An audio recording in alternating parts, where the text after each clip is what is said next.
कन्हैयालाल मिश्र प्रभाकर का एक रिपोर्टाज जिसका शीर्षक है पहाड़ी रिक्शा, पाठ को लेकर आपके बीच आई हूं।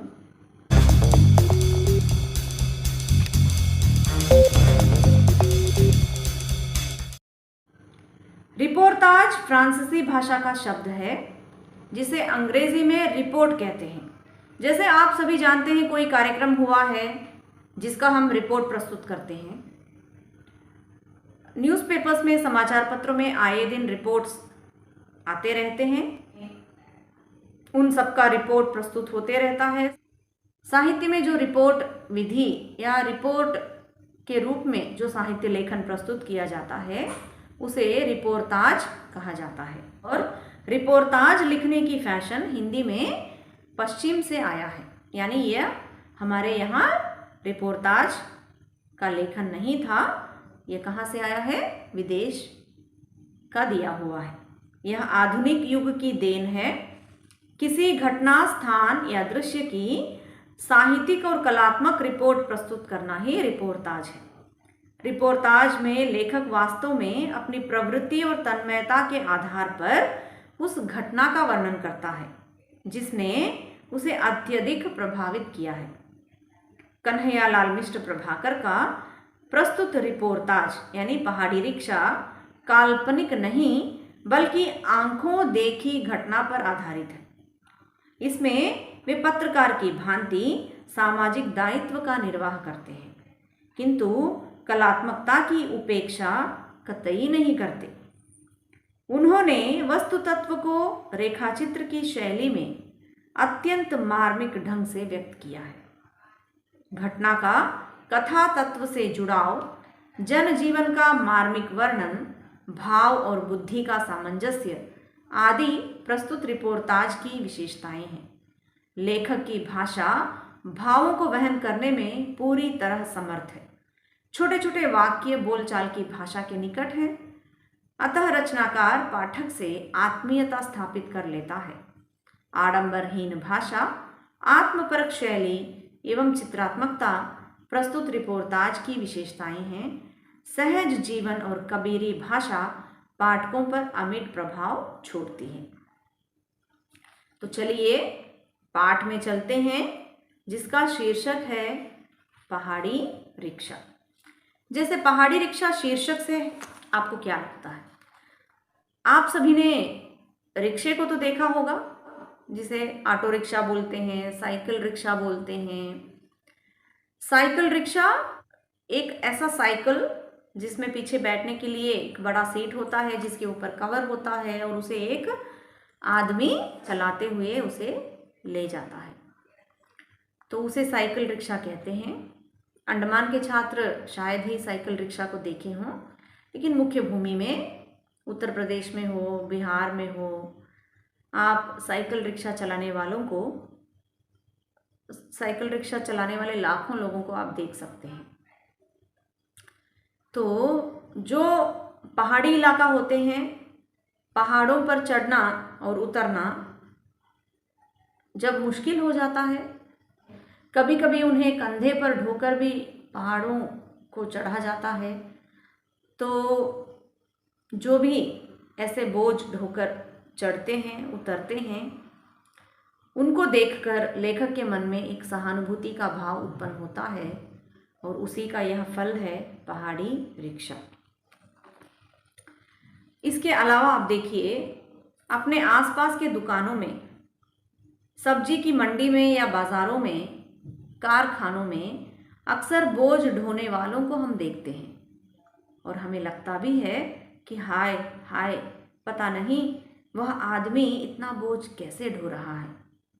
अक्सर हम ऐसे लोगों को भी देखते हैं जो साइकिल रिक्शा पर बोझ लाद कर खींच कर जाते हैं या खींचते हुए जाते हैं।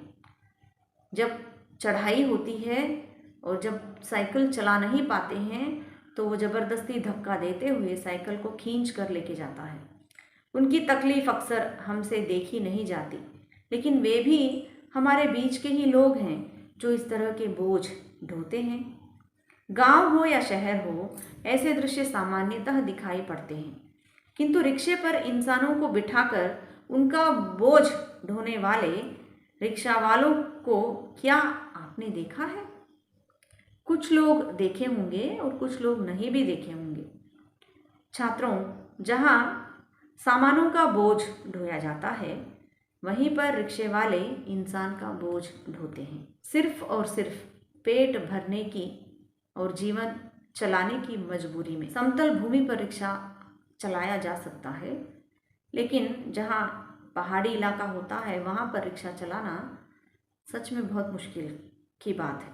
आदमी जब खुद का बोझ नहीं ढो सकता, उसका बोझ ढोकर पहाड़ चढ़ना या उतरना क्या मामूली बात है?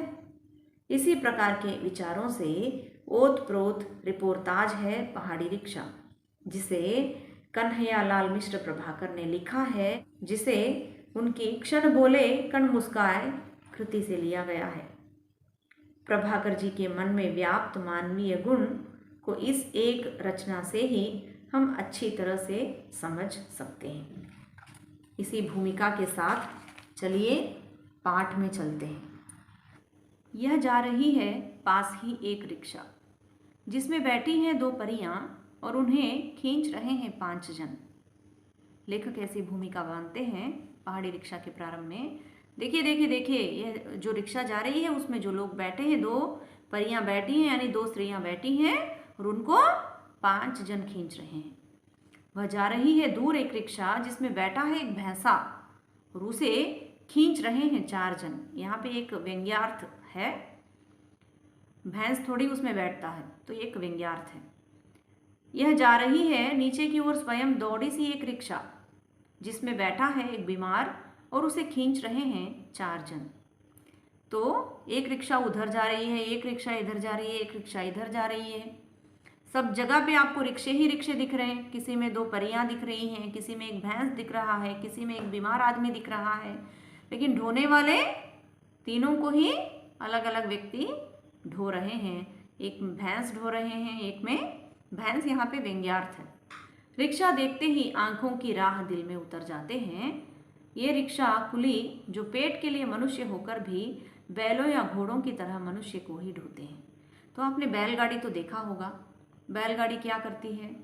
बैलगाड़ी खेत में खेत जोतने का काम करती है। जिस तरह का वह उसके ऊपर बोझ होता है, एक आदमी ऊपर बैठा है और खेत में काम करता है। जिस तरह घोड़ा गाड़ी होता है, घोड़ा गाड़ी में इंसानों को बिठाकर चलाया जाता है, तो घोड़े के ऊपर जो बोझ होता है, उस तरह साइकिल रिक्शा में इंसानों का बोझ उस आदमी जो साइकिल चलाता है, जो साइकिल रिक्शा चलाने वाला चालक होता है, उस पर जितने भी व्यक्ति यहाँ बैठे हैं, 2 बैठे हों, 3 बैठे हों, तो उनका बोझ उसी पर पड़ता है। तो इन्हीं बातों पर लेखक हमारा ध्यान आकृष्ट करना चाहते हैं।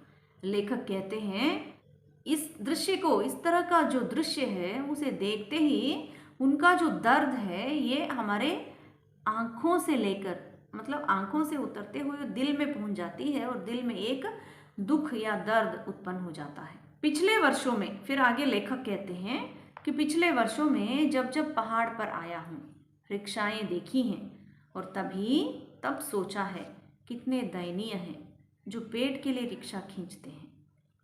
उस दिन भी एक बेंच पर बैठा मैं देख रहा था कि रिक्शाओं का एक समूह चला जा रहा है, पर मेरा ध्यान रिक्शा के कुलियों पर नहीं, रिक्शा पर ही जा टिका।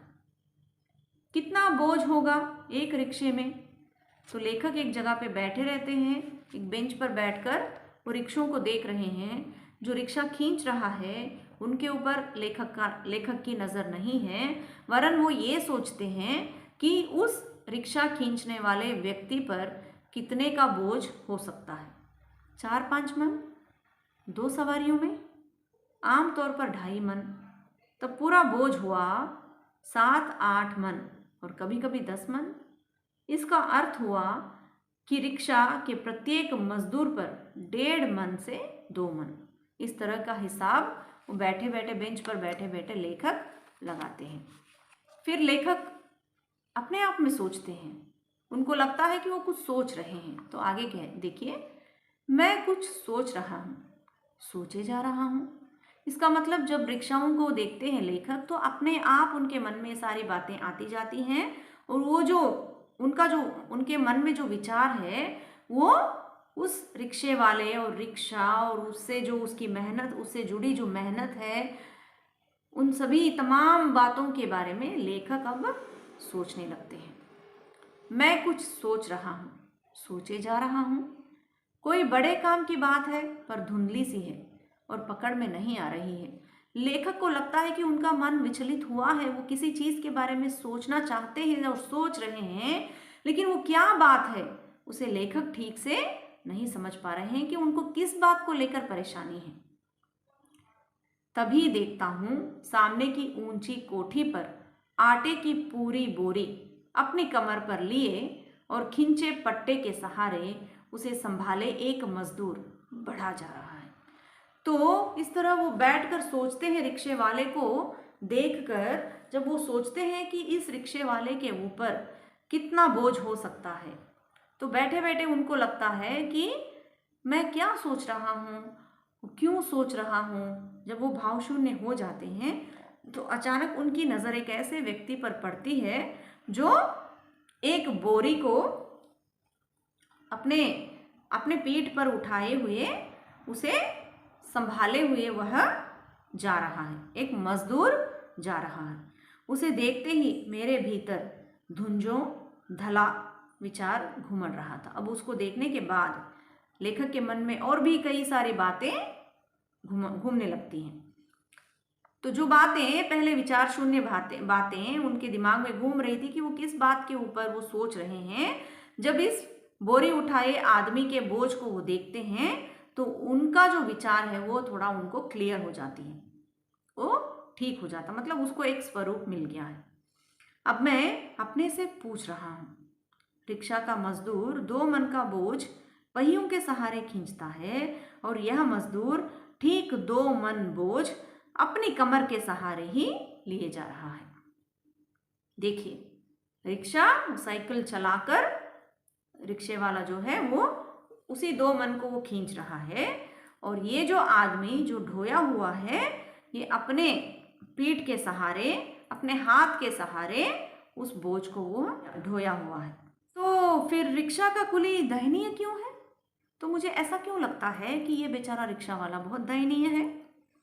स्वयं मार्क्स राष्ट्रपति हों या महात्मा गांधी, ऊपर बोझ ले जाने की जरूरत होगी तो सामान ऊपर जाएगा ही और कोई ना कोई उसे ले जाएगा। फिर इसमें दयनीयता क्या है? कुछ नहीं। तो फिर रिक्शा में ही क्या खास बात है? जो बोझ ढो रहा है, जो आए दिन कारखानों में, आए दिन बाजार में, मंडियों में, दुकानों में इस तरह के जो बोरे उठाते हैं, इस तरह के जो वज़न उठाते हैं, वो भी 2 मन वज़न उठा ही रहे हैं। और जो साइकिल रिक्शा खींच रहा है वह भी 2-3 मन वज़न खींच ही रहा है। तो इसमें साइकिल रिक्शा जो चला रहा है उसमें क्या खास बात है? लेखक इस तरह भी सोचते हैं। आगे देखिए, एक मजदूर 2 मन आटा ले जा रहा है। एक मजदूर एक आदमी को जिसका बोझ 2 मन है खींचे लिए जा रहा है। तो एक तरफ एक मजदूर है जो कि 2 मन बोरा या बोरी उठाए जा रहा है, दूसरी ओर एक मजदूर है जो 2 आदमियों को जिनका बोझ 2 मन है उन्हें खींच लिए जा रहा है। इसमें क्या कुछ अंतर है? वो भी ढो रहा है और ये भी ढो रहा है। मजदूर आटा उठाए या आलू, कपड़ों का ट्रंक ले जाएं या बारात का बिस्तरा, और इसी तरह वह ले जाए एक आदमी को, उसे उसकी मजदूरी मिलेगी। तो कुछ भी जो मजदूरी का काम करते हैं वो जो भी ढोने के लिए कहा जाएगा उसको तो ढोना पड़ेगा, क्योंकि उसको पैसे की ज़रूरत है, अपना पेट भरने के लिए उसको मजदूरी मेहनत तो करनी ही है। तो जो आदमी, वह भले वो आदमी को ढोए या बोरी को ढोए या आलू को ढोए या सामानों को ढोए या बर्तनों को ढोए, वो कुछ भी ढोए, लेकिन उसको तो मजदूरी से मतलब है। तो मजदूरी पाने के लिए वह कुछ भी ढो सकता है। मुझे याद आया, आगे लेखक कहते हैं, मुझे याद आया अस्पताल में जो अनाथ लोग मर जाते हैं उन्हें श्मशान ले जाने का काम भी मजदूर करते हैं। देखिए, ये मजदूर सिर्फ ढोता नहीं है, जो लोग मर जाते हैं, जो अनाथ शव हो जाता है और उसको भी श्मशान तक ले जाकर उनकी अंतिम क्रिया जो भी है उनको जलाना या उनको दफनाना, जो भी इस तरह का जो काम होता है उसे करने वाले भी मजदूर ही होते हैं और अपनी मजदूरी ले लेते हैं। फिर जब आटा ढोने में भी दयनीयता नहीं, तो यह कौन सी फिलॉसफी है कि जीवित मनुष्य का ढोना ही दयनीयता है। जो बात पिछले अनेक वर्षों से मन के लिए साधारण रही है, वह आज असाधारण क्यों बन गई। वैसे तो अक्सर उसमें बैठे भी होंगे, लेखक भी स्वयं उसमें बैठे होंगे, स्वयं रिक्शे का उपयोग उन्होंने किया होगा, रिक्शे वाले को उन्होंने बकायदा पैसा भी दिया होगा। तो इतने सालों से जो बात साधारण लग रही थी, आज अचानक उस बात में क्या खास बात हो गई जो कि वह बिल्कुल असाधारण लग रही है, और उस बात को लेकर लेखक इतने गंभीर चिंतन में खो गए हैं। रिक्शा देखकर सदैव रिक्शा कुली पर जो दया आती रही है, इस प्रथा को बंद करने के लिए मन में करुणा और विद्रोह का जो स्वर उमड़ता रहा है, क्या वह एक सस्ती भावुकता ही थी। तो जब भी रिक्शे वाले को देखते थे, लेखक के मन में एक करुण भावना जागृत हो जाती थी। वो बेचारा, देखो कितना मुश्किल से वो खींच रहा है, बेचारे को कितनी मेहनत करनी पड़ती है। तो इस तरह की जो बातें जो उठती थी, क्या वह सस्ती भावुकता थी। मन यह मानने को तैयार नहीं होता, पर मस्तिष्क जो आज जैसे अपनी बात पर अड़ ही गया है, वह उस भावुकता की खिल्ली उड़ाकर पूछता है, जब मुर्दा मनुष्य ढोना दयनीय नहीं, तब जीवित मनुष्य को खींचना दयनीय क्यों है। तो लेखक के मन में बार बार यह सवाल उठता है कि जो आदमी बोरियों को ढोता है, जो आदमी सब्जियों को ढोता है, जो आदमी शव को ढोता है, तो जिंदा आदमियों को ढोना कहाँ की गलत बात है। मैं अपने में खो गया हूँ। अब इन सारी बातों को सोच सोच कर लेखक एक निर्णय पर नहीं पहुंच पाते हैं, तो वे लिखते हैं, मैं अपने में खो गया हूँ। हाँ, ठीक तो है, हम समाज व्यवस्था को ऐसा रूप दें कि मजदूरी ही ना रहे। फिर वे सोचते हैं कि ऐसा एक देश हो जहाँ पे मजदूरी की कोई ज़रूरत ही ना पड़े, सभी को समाज में आराम का जीवन बिताने का अवसर मिल जाए, जिससे किसी को इस तरह के बोझ ढोने की स्थिति ही ना पड़े। इंसानों का बोझ हो या सामानों का बोझ हो, तो किसी भी तरह के बोझ ढोने की स्थिति ही ना बने समाज में, उसकी आवश्यकता ही समाप्त हो जाए। जब तक ऐसा ना हो, मजदूरी मजदूरी एक। तो यदि इस तरह की स्थिति जब तक पैदा नहीं होती है, तब तक मजदूरी, भले वो बोरी का हो, भले वो आलू का हो, भले वो जिंदा आदमी का हो, मजदूरी तो मजदूरी है। मजदूर आलू ढोए या आटा, जीवित आदमी को ढोए या मुर्दा लाश, एक ही बात है। हाँ, यह जरूरी है कि मजदूर को पूरी मजदूरी मिले। तो जो भी वो काम करता है, जितनी मेहनत से वो काम करता है, उसका फल उसको मिलना ही चाहिए। आखिर समाज में पाखाना ढोना भी एक कार्य है और कोई ना कोई उसे करेगा ही। समाज का जो यह काम करे वह दयनीय क्यों। तो पाखाना उठाना ये भी तो एक दयनीय काम है।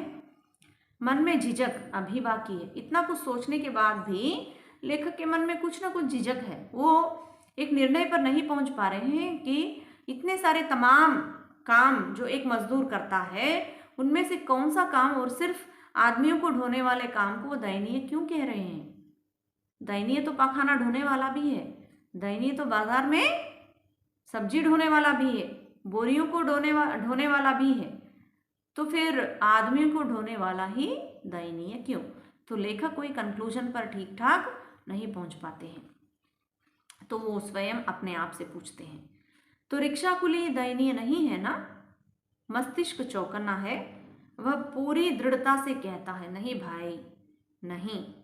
मन पूछता है, यह दयनीय नहीं है, तो पिछले अनेक वर्षों में मैं यूं ही इसे दुखी क्यों रहा। दूसरे लोग भी खामखा ही इस भावुकता में फंस रहे हैं। मन चाहता है कोई तथ्य ऐसा मिले कि इस भावुकता का समर्थन हो, पर मिल नहीं रहा है। और तब मैं सोच रहा हूँ किस मूर्खता में फंसा रहा मैं इतने साल। जब उनको कोई सही सही उनको जवाब नहीं मिलता है, उत्तर नहीं मिलता है, तो लेखक अपने आप को सांत्वना देते हुए कहते हैं कि फिर तो इतने सालों से जो मैं सोच रहा था सब तो व्यर्थ था। मुझे तो बिल्कुल इस तरह सोचना ही नहीं चाहिए था, क्योंकि जब कोई भी काम दयनीय नहीं है तो इंसानों को ढोने वाला काम कैसे दयनीय हो सकता है? उसके लिए तो उनको मजदूरी मिलती है। यूं ही ध्यान उचट कर पहुंच गया उस बड़े अस्पताल में जहां बहन का बड़ा ऑपरेशन हुआ था। बहन क्लोरोफॉर्म में धुत और रोग के आक्रमण से जर्जर। ऑपरेशन रूम में 4 आदमी स्ट्रेचर पर उसे एक कमरे तक उठा कर लाए।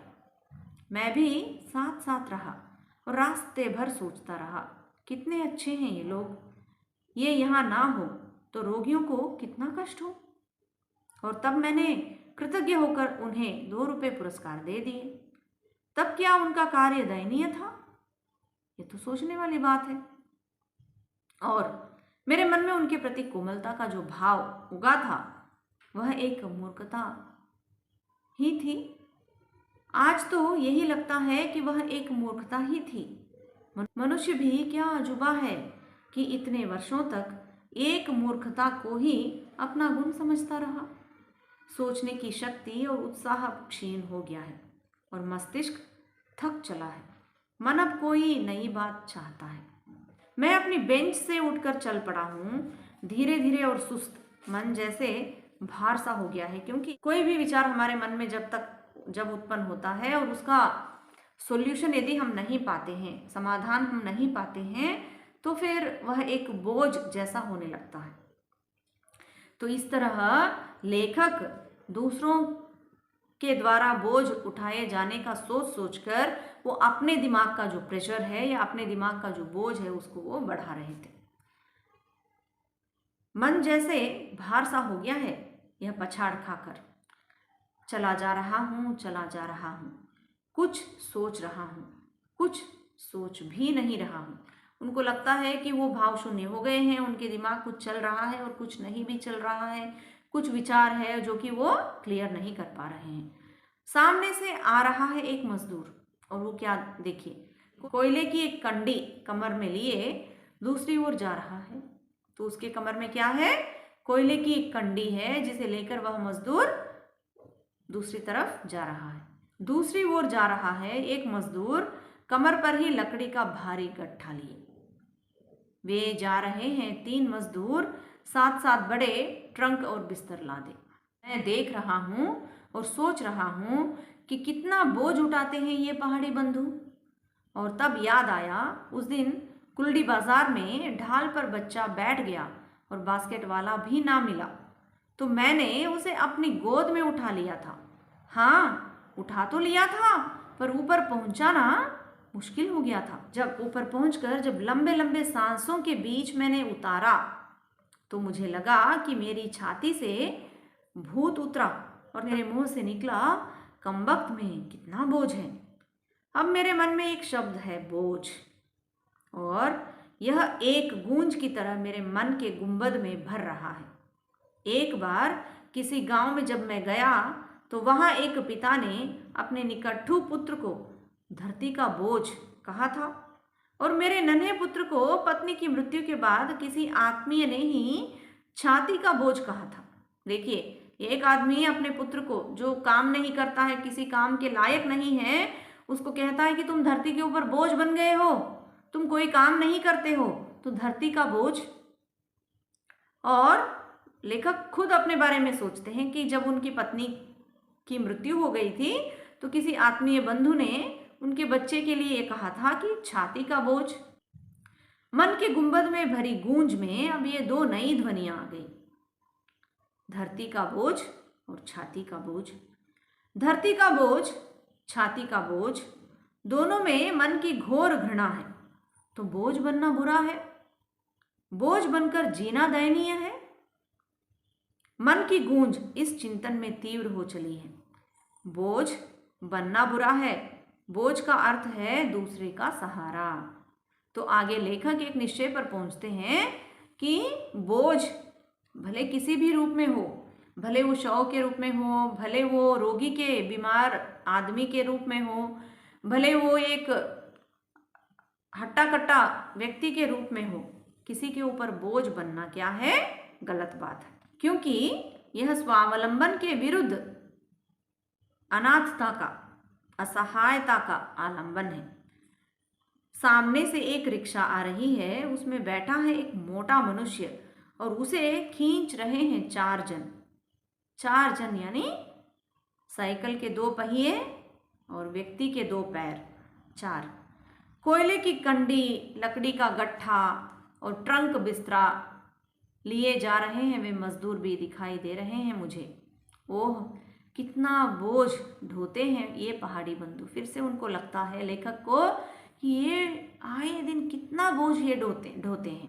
कोयले का बोझ, लकड़ी का बोझ, ट्रंक का बोझ, सोचते सोचते मैं बह रहा हूँ मनुष्य का बोझ। मन के भीतर एक रोशनी सी आ रही है। मनुष्य का बोझ। तभी एक प्रश्न, जो मनुष्य रिक्शा में बैठता है वह बोझ है और जीवित स्वस्थ मनुष्य का बोझ बनना दयनीय है। तो लेखक एक निर्णय पर पहुंचते हैं कि किसी भी मुर्दा व्यक्ति को ढोना या सामानों को ढोना वो सब अलग बात है, लेकिन जब हम जिंदा मनुष्य इस तरह किसी के साइकिल में बैठकर उनके ऊपर हम बोझ बनते हैं तो यह बोझ दयनीयता का पात्र होता है। बेशक दयनीय है। मेरी थकान अब दूर हो गई है। मन के साथ देह में भी स्फुरण है और एक वाक्य मन की उस गूंज पर छा गया है।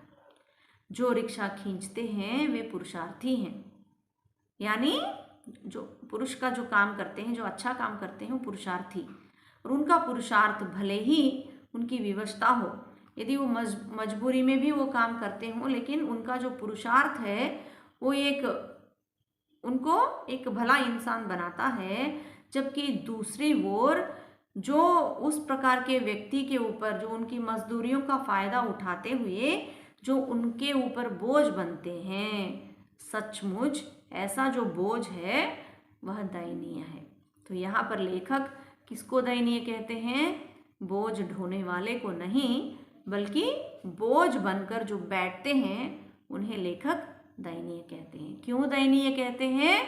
क्योंकि हम हट्टे कट्टे चलते फिरते रहने वाले इंसान किसी की मजबूरी का फायदा उठाते हुए उस पर यदि बोझ बनते हैं तो वो दयनीय स्थिति के पात्र हैं। ऐसा लेखक के विचार एक निर्णय पर पहुंचता है। और मैं जब अपने से कह रहा हूँ, अनेक वर्षों से मैं रिक्शा चलाने वालों को दया का पात्र समझता रहा हूँ। फिर मुझे इतने सालों से जो मैं सोचता रहा, अरे ये रिक्शा वाले बेचारे, ये रिक्शा वाले बेचारे, जो मैं सोचता रहा क्या सब व्यर्थ था? पर सत्य यह है कि रिक्शा में बैठने वाले ही दयनीय है। फिर वो एक निश्चय पर आ जाते हैं कि जो रिक्शा चालक है वह दयनीय नहीं है, बल्कि अपने वजन को भी उठा नहीं पाने वाले जो असमर्थ लोग हैं, जो रिक्शे पर बैठे हुए हैं, वे दयनीय स्थिति में हैं। मन नई दिशा में मुड़ चला है अहिंसा की छाया में। एक रोगी भी हमारी दया का पात्र है और एक डाकू भी। फिर वो सोचते हैं कि भले वो रोगी हो, कोई भी हो, वह भी दया का पात्र है, भले वह डाकू हो, वो भी दया का पात्र है। दवा और दंड समाज की दया ही तो है।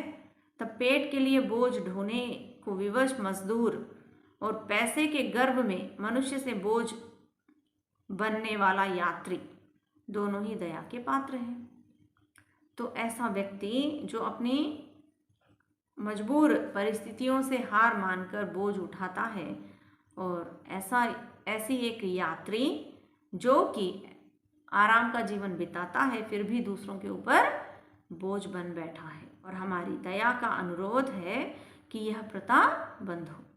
बूढ़ों एवं बीमारों के लिए, बच्चों के लिए बास्केट और मूर्छितों एवं मृतकों की सेवा के लिए स्ट्रेचर रहेंगे ही, रिक्शाएं भी रहेंगी। पर संग्रहालयों में जहां भावी पीढ़ी के बच्चे उन्हें देखेंगे और सोचेंगे, क्योंकि लेखक आगे आकर यह कहते हैं कि आने वाले समय में इंसान का बोझ ढोने लायक नहीं रहता है। तो इस प्रकार की जितने भी चीज़ें हैं, भले वो बास्केट हो, मूर्छित एवं मृतकों की सेवा के लिए स्ट्रेचर होना बहुत ज़रूरी है। भले आदमी जिंदा हो या मरा हो, उसको ढोने के लिए ज़रूर एक स्ट्रेचर की ज़रूरत है। रिक्शाएं भी रहेंगी पर संग्रहालयों में। तो ये सब चीज़ें कहाँ रहेंगी? संग्रहालयों में, जहाँ भावी पीढ़ी के बच्चे उन्हें देखेंगे और सोचेंगे। तो कुछ साल बाद ये सब कहाँ रहेंगे? संग्रहालयों में रहेंगे। ओह, वह भी एक युग था जब मनुष्य भी कुछ पैसों के लिए मनुष्यों द्वारा ही बोझ की तरह ढोया जाया करते थे। तो जब संग्रहालय में इस तरह के जो सामान है, स्ट्रेचर है या फिर बोरियां है, जो भी इस तरह ढोते जाते थे, तो उस समय के बच्चे उन सबको देखकर ज़रूर यही सोचते होंगे कि वह भी ऐसा युग था जब मनुष्य भी कुछ पैसों के लिए मनुष्यों द्वारा ही बोझ की तरह ढोया जाया करता था। तो यहाँ पर एक मनुष्य का दूसरे मनुष्य पर बोझ बनना सचमुच गलत है। तो इस निश्चय पर लेखक कन्हैयालाल मिश्र प्रभाकर पहुँचते हैं। साथियों, विश्वास है कि आपको वीडियो ज़रूर पसंद आई होगी। यदि आपको अच्छी लगे तो ज़रूर लाइक करें, अपने दोस्तों के बीच इस पाठ को साझा करें।